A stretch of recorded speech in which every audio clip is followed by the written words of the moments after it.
This is KGW News at noon. Here's President Joe Biden getting off Air Force One this morning in Madison, Wisconsin. He's on the road calling for unity on important issues like the economy. Hello, I'm Brenda Braxton. President Biden spoke to union workers less than a day after delivering his second State of the Union address before a divided Congress. In case you missed it, it focused heavily on job creation.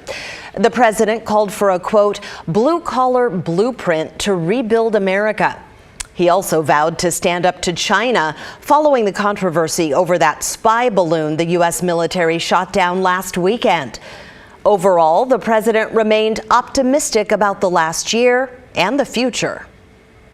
Already we've funded over 20,000 projects, including major airports from Boston to Atlanta to Portland. Projects that are going to put thousands of people to work rebuilding our highways, our bridges, our railroads, our tunnels, ports, airports, clean water, high-speed internet, all across America. The president is hitting some of those same themes today. Once he wraps up in Wisconsin, he'll travel to Florida. The Republican response to the State of the Union came from Arkansas Governor Sarah Huckabee Sanders. Our Verify team fact-checked what she had to say and did the same thing for President Biden. Here's Casey Decker. Verify here to fact-check the State of the Union and the Republican response. Here you can see the sources we went to. One of the first things President Biden did in his speech was take credit for economic growth during his presidency, citing booming jobs numbers. After we've created, with the help of many people in this room, 12 million new jobs, more jobs created in 2 years than any president's created in 4 years, because of you all. The first half of that claim is true. According to the Bureau of Labor Statistics, there were 143 million jobs when Biden took office. Now, 2 years later, there are 155 million. But the second half of the claim is false. The BLS has data going back to 1939, and we found that between 1996 and 2000, when Bill Clinton was president, more than 12.4 million jobs were added. That's more than the 12.1 million added in Biden's 2 years. Now, those years span Clinton's first and second terms in office, so the growth wasn't just in one term, but it was over one 4-year span. Next, Biden also claimed he'd taken huge steps towards balancing the budget. My administration has cut the deficit by more than $1.7 trillion. That's true. According to the Federal Reserve, the national deficit before Biden took office was more than $3.1 trillion. By 2022, that number had dropped below $1.4 trillion. No other 2-year span saw a decrease that large since the Fed began reporting that data in 1901. Still, the claim needs context. The deficit ballooned above $3 trillion in 2020 because of massive spending programs the government launched to respond to the pandemic. So a lot of the deficit shrinking is a result of those programs expiring, not necessarily any specific action taken by Biden. Okay, moving on to the Republican response from Arkansas Governor Sarah Huckabee Sanders. 100,000 Americans a year are now killed from drug overdoses, largely from fentanyl. We can verify that's true. The CDC's most recent data puts drug overdose deaths at 101,000 over the last 12 months. Roughly 70,000 of those deaths are from synthetic opioids, like fentanyl. It's a figure President Biden himself highlighted in the State of the Union, calling for more drug detection equipment at the border. But Sanders also claimed the drugs came across the southern border. But where the fatal drugs are coming from simply isn't tracked. With your State of the Union Verify, I'm Casey Decker. Tomorrow, Clark County families have another chance to learn how fentanyl is being marketed to children and how to spot those pills. Last year, the Regional Drug Task Force seized more than 135,000 suspected fentanyl pills. In an effort to raise awareness about the problem, Fort Vancouver High School partnered with law enforcement during a special forum last night. Here's what one father told us. I don't want them going into middle school and high school with just being unaware, so that when it comes up and it becomes an issue, you know, at least I can speak intelligently to my boys about it and to their friends who may not be going to presentations like this. The second forum tomorrow will be held in English and in Spanish at Evergreen High School. It starts at 7 p.m.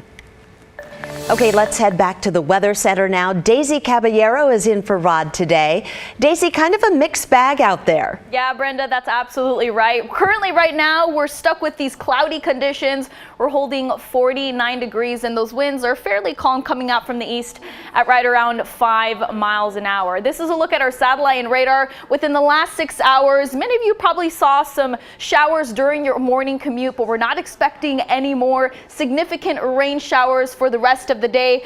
We're probably just going to see more of increasing cloud coverage for the remainder of your afternoon and more so into the evening hours. Current temperatures right now, we're holding 40 degrees for Hillsborough, Forest Grove, 48 degrees down in Tigard, looking down south just a smidge. Kaiser 45, Salem 47, and we're still holding 39 degrees. I was looking at the Sheridan. All right, this is your daily planner and what to expect for the rest of the day. We'll cap out right around 50 for our high, and then we'll start to cool down into the afternoon and evening hours. But I'll have that 7-day forecast coming up, Brenda. We'll see you then. Thank you, Daisy.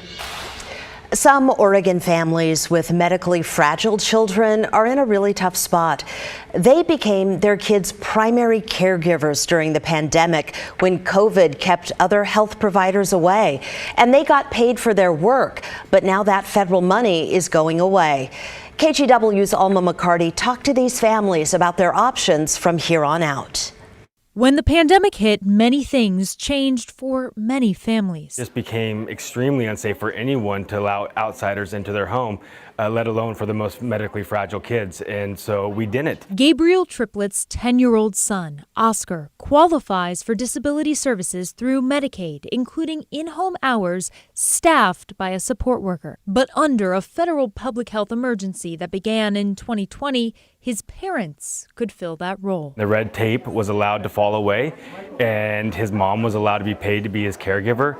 And since that happened, my son has not been admitted to the hospital. Being admitted to the hospital was a common thing for us before this program. Dozens shared similar stories and hoped to make this temporary exception into a permanent program, citing better care on top of a severe lack of support workers. This week, they brought those experiences to a committee hearing in Salem. For the last 2 years, Oregon's disabled children were saved from poverty, from unnecessary foster care, group home, and crisis care placements. Avery's medical complexities, combined with being nonverbal, make it very challenging to keep him safe and healthy. There's simply not enough qualified care, and it's not going to change anytime soon. No one can read Taryn's discomfort or pain signals better, spot seizure activity faster, make him smile bigger, or bring out his winning personality like his mom and dad. No one. Most are calling for the passage of Senate Bill 646, sponsored by Senator Tim Knopp. It's a broad measure, adding to the state Medicaid plan and allowing even more families to qualify. What moves me about this is that these parents are struggling. But there's another bill, Senate Bill 91, introduced by the Senate Committee on Human Services, that's narrower than the parent advocates would like. It would allow children who have the highest needs, and that would be determined by a service level of very high due to medical needs or very high due to behavioral needs. They would be able to pay their parents. Committee Chair Senator Sarah Gelser-Bluen explained the first proposal has far too big a price tag, and even the second would need tailoring. I have had conversations with budget writers and leadership who have informed me that even Senate Bill 91 is probably too big. Parents argue this program won't be as costly as lawmakers predict, and it wouldn't displace providers outside of the family. It's not us versus them, one or the other. We need a fully functional system of care. A paid parent program is one piece of that puzzle. Advocates are pushing to have something in place soon as the public health emergency comes to an end in May. We will compromise to where we have to be, but we are trying our hardest to make this as inclusive as possible. Alma McCarty, KGW News.